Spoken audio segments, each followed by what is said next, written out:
And we're back. Welcome, everybody. Another episode of the Average Bros Podcast, episode 7. Yeah, 7 straight weeks. It's crazy. We're actually doing this on a Wednesday, too, which is kind of crazy. How you feeling? Mr. Tony Lewis Jr., everybody. AKA Pistol Lou. I'll give anybody in the comment section who gets what jersey I'm wearing correctly, I got a prize for you, man. I definitely think you already gave that away. I definitely did, so there ain't no prize. And kiss my ass. It's a cool jersey. How's everybody doing, man? Week 7, ABP, man. It's great to be here. And like you said, it's a Wednesday, man. It's a Wednesday. We're both a little, Well, kids stressing me out, man. Y'all, I don't know if y'all can see, man. I'm over here going crazy, man. Yeah, bro. Me and kids ain't gonna happen for a while. Yeah, man. How you been, though? You looking good. I see you been hitting the gym, too. Yeah, man. I've been hitting the gym. I hit, chest and tries yesterday. We got legs today. Summer bud right around the corner. Oh, it is. It is. All right. Look, OnlyFans coming? Look, I got a lot down low, but you know what? I'm just trying to grow out the top to match the bottom. You know what I mean? It's okay. You know what I'm saying? Oh, you were talking about Hey, this is a family show. That's not what I was saying. I got a little panza down here, Oh, okay. Stomach. Yeah, that's what I was talking about. So but you're looking good, baby. You're looking good, man. I appreciate it. I'm seeing some small gains. But we're here to talk about sports, and we're jumping into the NBA today.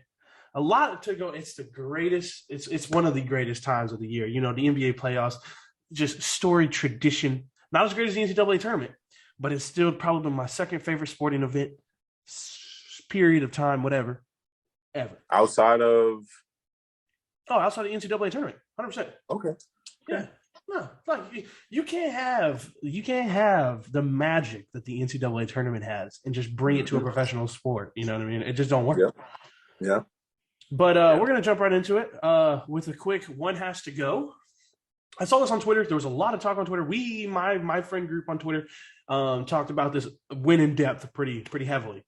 Yep. So here's the 4, and I'll put it somewhere around here because I have time to edit tomorrow. I got time tomorrow. Okay. So anyway, so we got Tyrese Maxey. Boom. Anthony Edwards. Yeah, I don't know if it's gonna be like all over here. It's gonna be what I put on the agenda somewhere on here. But anyway, Tyler Hero, Jordan Poole. One of them has to go. Who is going? This is very tough. All 4 young players are really good. Have a bright future.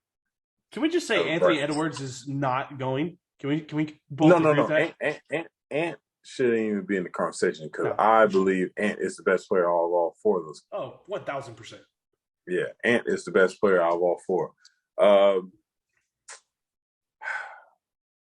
For me, it's going to come down, and I'm gonna go a little in depth, just a wee bit. Go ahead. I'm picking Tyler Hero, and it's really slim between Tyler Hero and Jordan Poole, and I'm gonna tell you exactly why. Okay. Jordan Poole gets the notch over Tyler Hero. He is in the perfect situation. 1,000%. He is under the wing of one of the greatest point guards ever played against basketball. Under 2 of the greatest shooters of all time. You have a dog in Draymond who's going to put that. You have to have it, but Draymond is bringing it. Like, you know how you grab your heart in Mortal Kombat? That's what Draymond's doing, and he's. And although Tyler Hero has some great vets in Miami, it just doesn't match what Jordan Poole is getting in Golden State. And Steve Kerr is letting Jordan Poole rock out. Let me just say, okay, so I did not expect Jordan Poole. I expected Ant and Jordan to be locks, in my opinion. Okay. It's more on the other 2. It's on Maxey and Tyler Hero. And even for my friend group, it was Maxey and Tyler Hero that were on the fence. So here's the thing. We were split down the middle. We were split 3 to Maxey, 3 to Hero. I was for Hero, and I cut Maxey. That's the thing. So here's the thing, right? Tyler Hero is averaging 21 points off the bench. Mhm. He is a phenomenal shooter. Yeah. He knows his role. He comes off the Mhm. bench, he shoots about 15 times a game, and he gets buckets. That's really what his role is. Mhm. Right. And he handles the ball. Like he's a pretty good ball handler. Exactly. I think he's very underrated in that sense. Maxi just doesn't have like he's so inconsistent. I had him in fantasy this year, so I know Mhm. he's just like he's like this right now. Mhm. Right now, he's on a burner. He's averaging 30 points per game in the freaking NBA playoffs. I believe his second year in the NBA playoffs. That's ridiculous. But it Yep. doesn't take away the fact that like he is capped at what he can do, on top of the fact that he is inconsistent because he plays with two MVP candidates in and out, year in, year Yeah. out. Yeah. My vote is to drop Tyrese Maxey and keep the other three. Just because, I mean, yeah. Tyler I Hero does respect that. better than him off the bench. I respect that. And I will say this about Tyler Hero. Even though I cut him and Mm-hmm. like it was a slim, like this wasn't just when the topics came up, I really debated between Jordan Poole and Tyler Hero. Maxi is secure with me because I feel like in 4 or 5 years, Maxi has a chance to be the better guard out of that whole group. I can feel that, but just like You know? right now, Yeah. Yeah. I can't give it to him. Okay, I can respect that. I can respect that Tyrese Max. I mean, Ant, he's a lock. I mean, I just feel like Jordan Poole, the numbers he's putting up right now are crazy. Tyler Hero, you went to the fact that he's averaging 21 off the bench. If he can do that, let's just say he finds himself into a Jamal Crawford, Lou Will career 6 man off the bench. If he can carve that into the NBA, he has a chance to be in the light of a Lou Will, Right. and we all know the respect that we give Lou Will, somebody who's, is just a straight He's a bucket. bucket. No, 100%. Exactly. So, it just goes back to me with your vets, with your vets. And I feel, I mean, although Tyler Hero he has Kyle Lowry, he has Udonis Haslem, he has Jimmy Butler. Jimmy Butler takes Tyler Hero under his wing. He calls him his little brother. I just feel like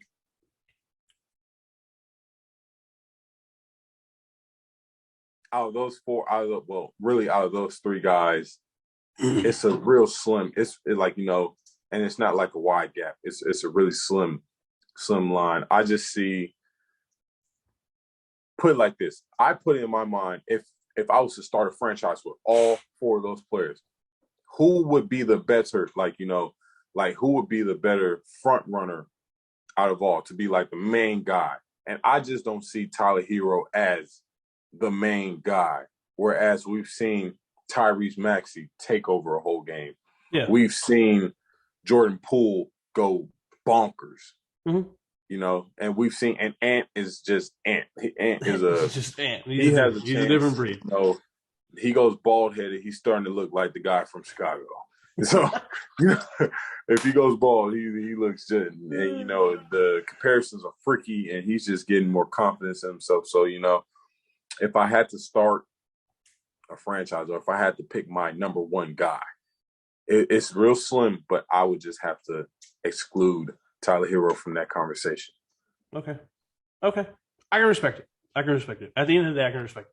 Very tough, because when you brought it up, and I saw it on Twitter earlier this week too, and I as well went back and forth with a couple of my friends, and I mean, we really didn't throw Tyree, but our conversation was more on the Jordan Poole and because Jordan Poole just came from the G League, so a lot of people were saying it's a fluke year. People don't know what to expect, blase, but I mean, we're in the right now. 100%. Yeah, no, 100%. Well, moving on from there, we'll continue with the Ant Edwards talk and kind of transition into their series with the Grizzlies. Now, you can say this same thing about the what I'm about to ask about. The Suns and the Pelicans now that D-Book is down. You can say the same thing about dang it, I'm blanking. We talking about The Western? Nets, yeah. Well, I mean, you can even kind of say about the Nets and the Celtics, but are the Grizzlies, because they seem to be the one that kind of is struggling more than the rest in terms of high seeds. Are the Mhm. Grizzlies in for a long series? Because we saw, whoa. Anyway, so are the Grizzlies in for a long series now that like we've seen what they're doing in the playoffs? Um, no, I think they're just getting their feet wet, if that makes sense. Very young team, very young core. I mean, you know, they're I mean, like I said, they're getting their feet wet. And now I feel like they're understanding, okay, this is what it is. They took their shot, they bounced back. The series is 1-1 now. Mm-hmm. And I Mm-hmm. feel like for them to get Minnesota in the first round was the best thing to happen. Because Minnesota is a good team, but they're not a Phoenix. Mm-hmm. They're not a Golden State to where Memphis has to give their best, what I'm saying? They gotta come with their haymaker right off jump. 100%. With Minnesota, they can kind of, the teams level out, they balance out. Both good teams, you know what I'm saying? Both Yep. young superstars has great, you know what I'm saying? Memphis has their big three. Minnesota has their big three. So you know what I'm saying? This was their best possibility going forward and trying to grow and develop as a team, I believe. Now, granted, So I made this agenda mhm. before the 30-point absolute ass whooping that occurred. Yeah. So, but they really I watched the first game at work, and they really struggled. They were very much struggling. I mean, Jaren Jackson was struggling. John Morant didn't struggle. I know that Mhm. he was hooping. But like everybody, Desmond Bain was struggling. Like everybody was struggling outside in one way, shape, or form. Maybe it wasn't on Yep. the points end, maybe it was on the defensive end, etc. But I mean, like you're asking a lot to in terms of Jaren Jackson to try to guard probably an arguably no, I mean top three center in the game. I mean Yeah. when Valanciunas isn't on the court, of course. Or no, my fault. Steven Adams. My fault. Steven Adams.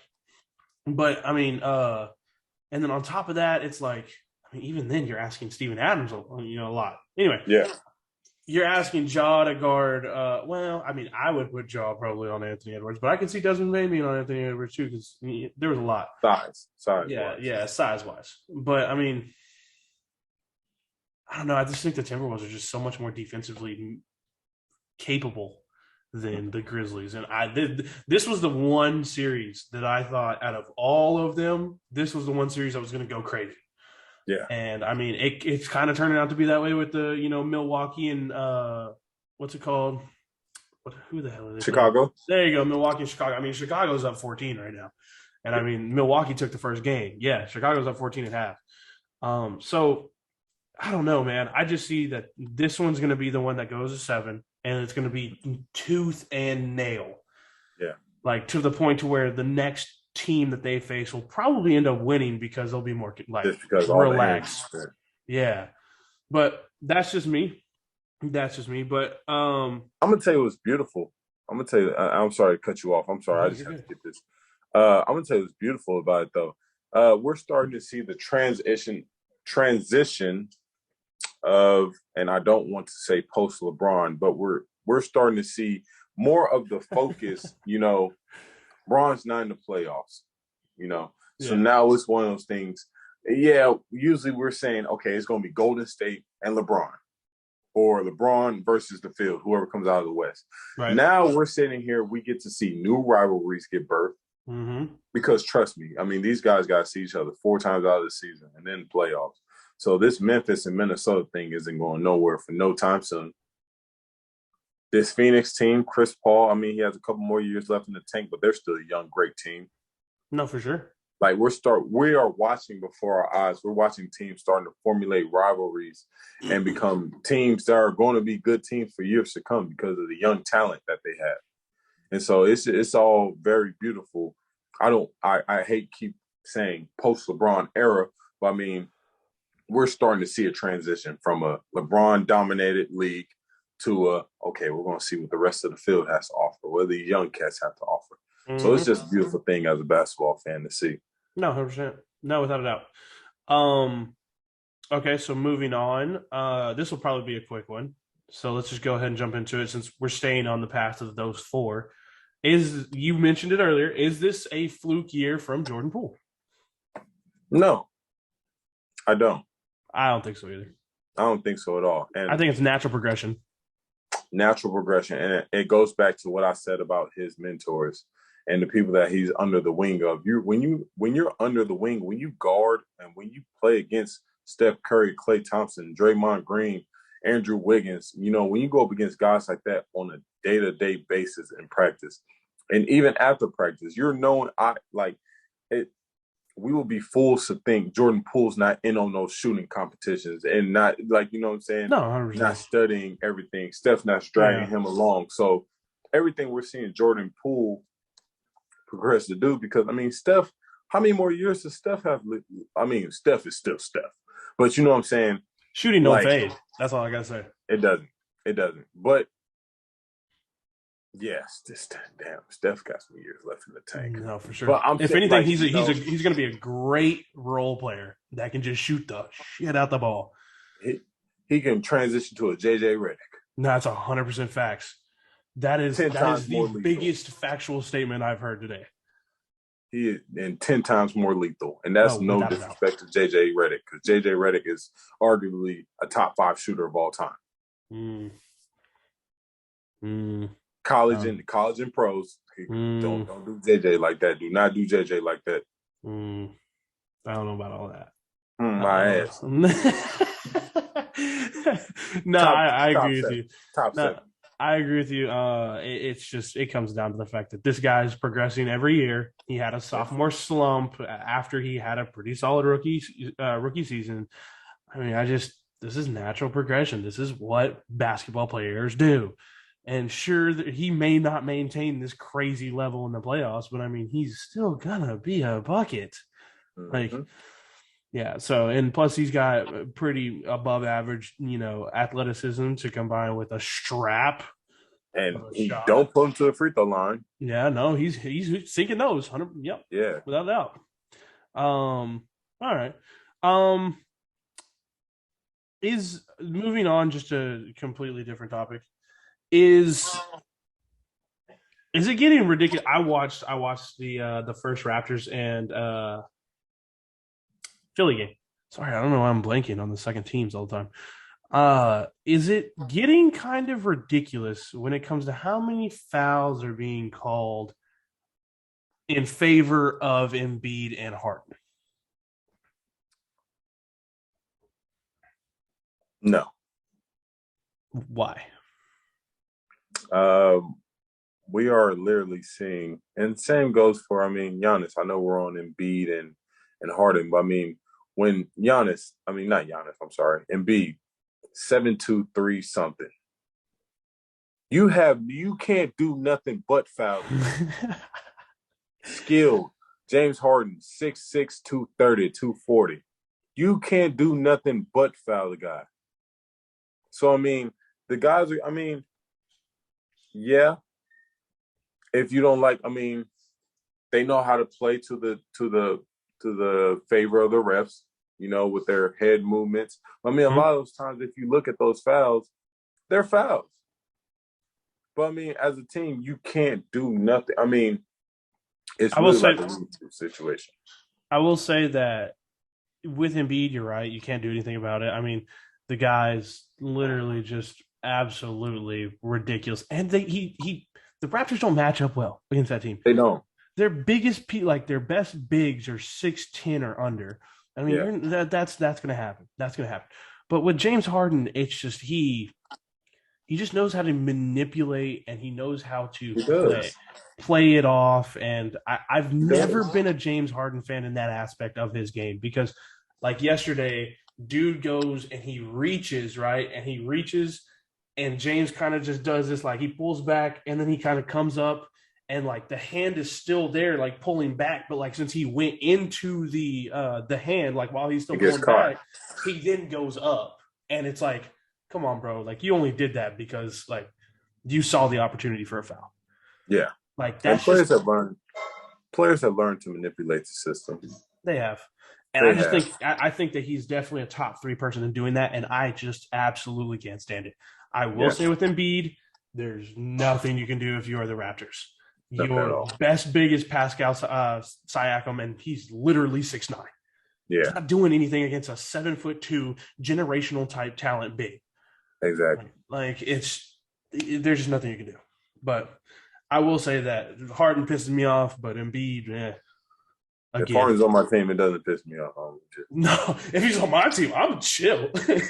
I'm okay with it. You I'm have blowing the whistle myself at the TV. you on His you ass on the out of here. bench. You on the bench with a whistle, damn it. Exactly. No, but all right. Which team surprised you the most? Pelicans. Pelicans stole the game. I mean, D-Book is hurt.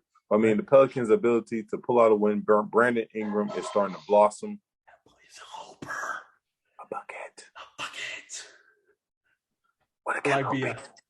I like But no, yeah, Pelicans. I mean, without Zion, I mean, CJ McCollum came in. He's doing his thing. That team, they're doing really good. And I mean, just for them to be able to have a fight in this series, it's 1-1 right now. D-Book is out. Mm-hmm. So it's like, hey, it kind of levels the playing field just a little bit. So, Scott Foster, if Scott Foster 14-0. Chalk it. That man right there. 14-0 against Chris Paul. That man's a demon on and off the court. Scott Foster, I don't know what Chris Paul did to this man. Yo, it's ridiculous. His hate for Chris Paul is worse than Timmy Turner's dad against Dingleberg. Like,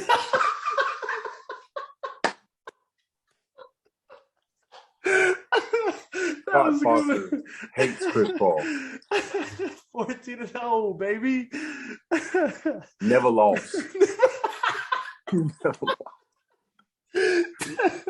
Like, no. NBA got to do something about that.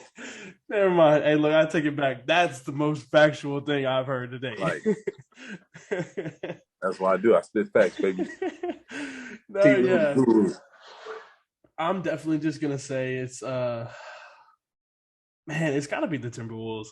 They came out with some fight. Granted, the 30-point L that just got dropped onto them, they came out 100% dog mentality that first game.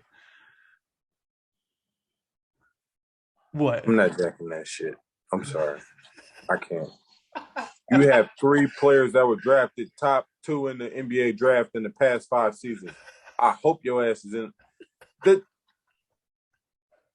You're not wrong. You're not wrong. But they are hoopers. And then on top of the fact that everybody that they have, that comes off the bench and or is on the rest of their starting 5, they're just some grinders. They are grinding. They are dogs.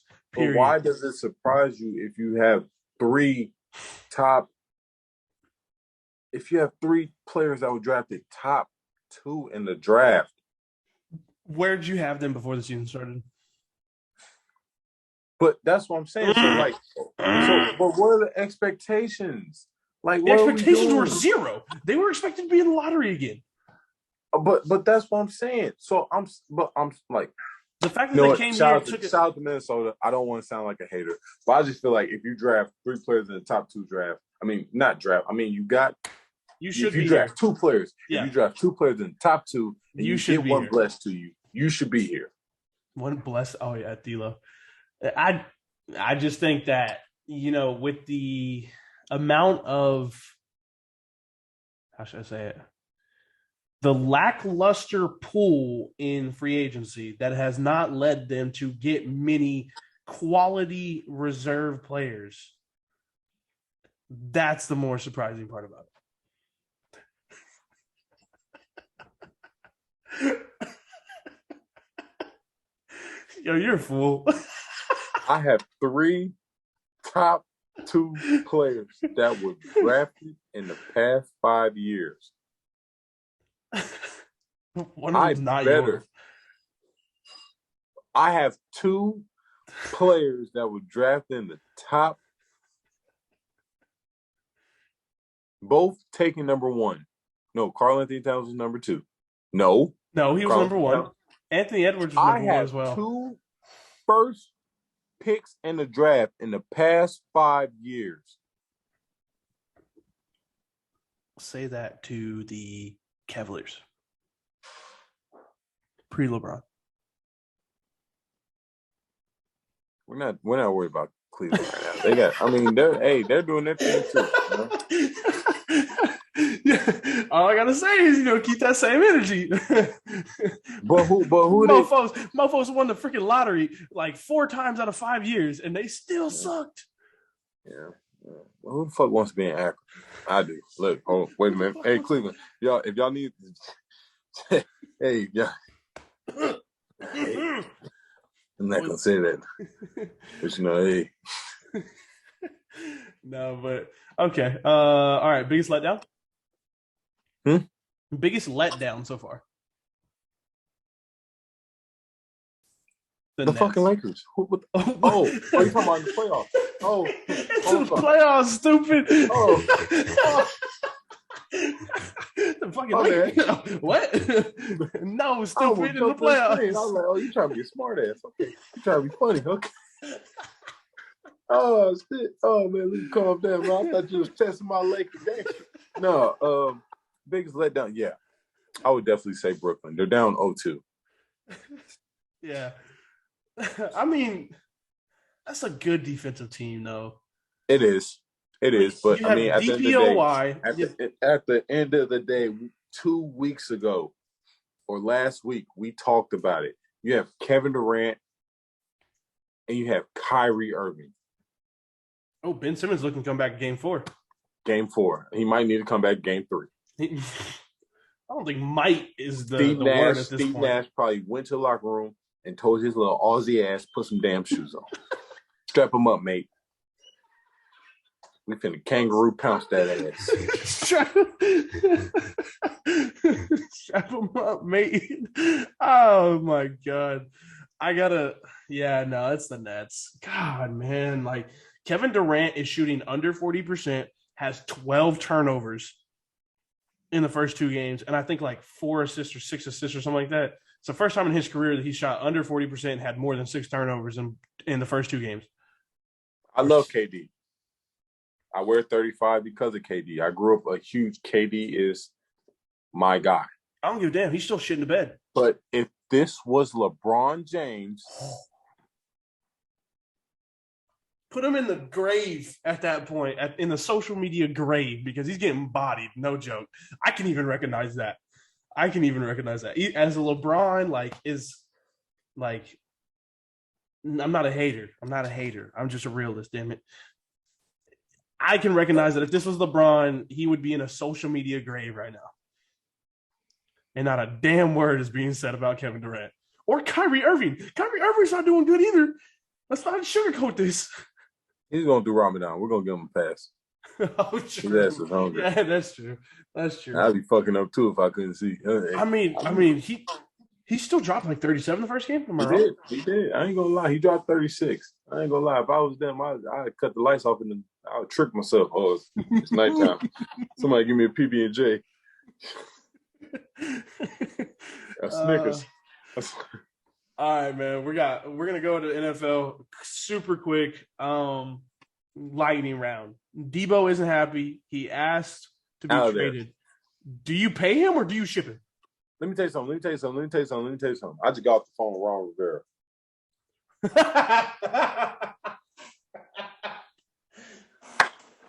I just got off the phone with Riverboat. He said, look, man, this is how I picture it right here. We got my boy Terry on one side. We got Devo on the other side. We got Curtis Samuel in the slot. Let me tell you something. He don't even got to change color schemes that much. Devo. Right, let me tell you. I'm not done. All right, because I'm pleading my case. Devo, if you're watching this, please come to Washington, brother. Hey, look. We could have been superstars. Look, all I gotta say is I was talking to Moneybag Mike. You know what I mean? And we could have Tyreek Hill. Don't want to take their ass down to y'all quarterback can't throw past 50 yards. Okay. I mean, when you have, Debo, Tyreek, and Jalen, you don't need to throw past. Let me tell you something. I would ban the NFL. I would boycott if those three motherfuckers got on the same team. That's a ridiculous thing. We have 2 first-round draft picks next year. That's all I gotta say. Okay, that's all I gotta say. We got the chips. We're very much in play. That's all I gotta say. But here's my thing. I don't give a damn. We gotta pay him $30 million too. Cut the entire defense. We don't need him.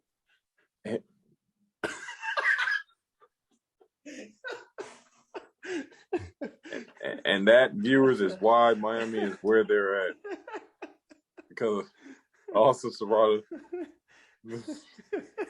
What about Christian Wilkes? You're gonna have to pay the guy soon. He can walk. He can take that Kamehameha ass, out into the streets. Damn it! You never know what you got till it's gone. But I know Christian Wilkins is actually one of my favorite players. No, that boy is a horse. That boy is so underrated. It's ridiculous. Exactly. He's been on my radar ever since the boy hit the splits after winning a championship at Clemson. That's true. He was going to be a monster, or he was going to be in the circus on Dancing with Stars. No, true. Oh, hey man, look, I don't know who your agent is, Christian, but hit me up, big dog. I'll get you on Dancing with the Stars. I promise you that. Best I can get him is a Fiesta invitation. They're in Niosa. Bring him down. No, but yeah. So you're saying ship him? Like, he requested a trade. He's gone. No, for sure. He will not suit up for the 49ers. Okay. Which is a big hit. So if you're 49ers, you just got to look for the best possible. It's over. It's over. 3-4 years, you might as well be looking the next 3-4 years and just rebuilding. Exactly. That's tough. Oh, that's a big hit. That's a big blow for the 49ers. Ridiculous. And they lost their OC, who decided to, take his talent to South Beach. Damn. Malik Willis or Kenny Pickett? Malik Willis. No, 1 billion%. I just threw that on here just because I didn't think that we would make time, but definitely have made time. That arm, like, I've watched some of his film from Liberty these past couple of years, and let me tell you something. Kid doesn't. Granted, I mean, the competition may not have been as, it's not Power 5 competition. I mean, he did transfer from Auburn, though. I will say that. So it's not like he didn't. It's not like he's not a Power 5 player. He's a Power 5 player. So, but Jesus, when I watch him, one player comes to mind, and it keeps 2 players actually. I see a young Dante Culpepper, and I see a young Donovan McNabb. He's more mobile than both, though. I feel like a better version of Vince Young. We're not going. I slap the dog. Not in college. I'm talking like in the NFL. Oh, okay. No. Vince Young was that guy in college. Hey. Vince Young was unmatched in college. Vince Young was the biggest cheat code in all of college football history. 100% stamp Rookie it. Of the year. That what comment on Rookie of the year in the NFL. Soul. What do you mean? That's what I'm saying. But after that, he just didn't do a whole lot. Jeff Fisher screwed over his career. You're probably right. He got like Vince Young. But man, all I gotta say is when you can do 200 passing yards and 200 rushing yards in a game, I mean, you're an automatic certified cheat code. Exactly. No, but to get back on course, we're not going to sleep on their mobility. When I'm thinking about the arm that Dante and Donovan had. Steve McNair. What about that? My dad be crying tears of joy. I love Steve McNair. Rest in peace, man. Rest in peace. I could definitely see that. Yeah, because Steve McNair was a little mobile. Now that you said, I can definitely see that. And he had both big quarterbacks. Yeah.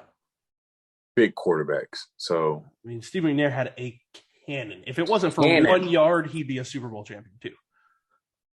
That's ridiculous. That's the biggest stretch a little bit. See, if that was me, I would have trucked his ass and just But Get off of me, damn it. hit the Heisman on his ass. But hey. Okay. Well, I'm glad to see that we're both on the same page there to end it. I mean, Kenny Pickett, I'm not gonna lie. Kenny Pickett is a good player, but I mean, he kind of rubbed me the wrong way with that fake slide. Like, hey, boy pulled the AI crossover in football, and you pissed? Yeah, it's a smooth as hell move, but like as a defensive player, I'm pissed off because like I can't see Kenny Pickett from now on. Like somebody's gonna light his ass up. Oh, he's about to get murdered. And just off of the simple fact, like, you know what I'm saying? Like, it was a slick ass move. It was a nice little move, but it's one of those that you okay. You fake slide around me, I'm gonna clean your ass up. Motherfucking 15-yard penalty or not, I don't give a damn. You won't be doing that shit again. I was the Ed Reed of my time. Well, I was.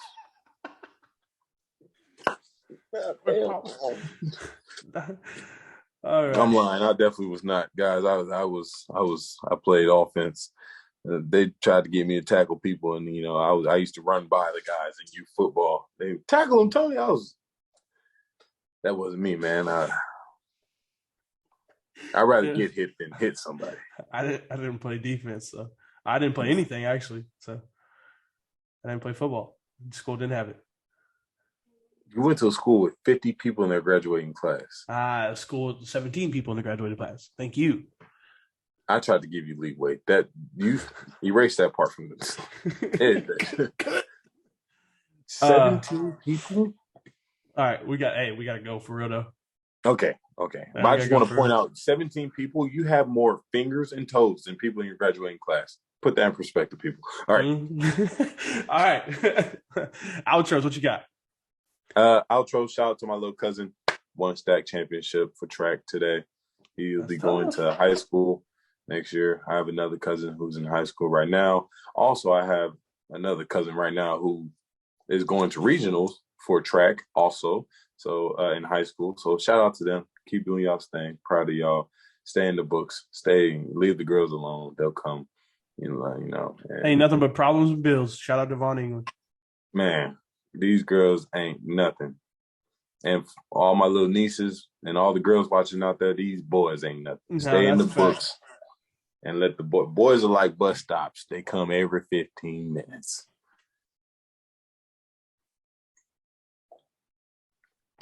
Hey, I gotta go. All right. Episode 7. Episode 7. We're gonna end it right there. We love you guys. There may not be an episode 8. We'll probably get canceled. It's been real. We'll see y'all later. Love y'all.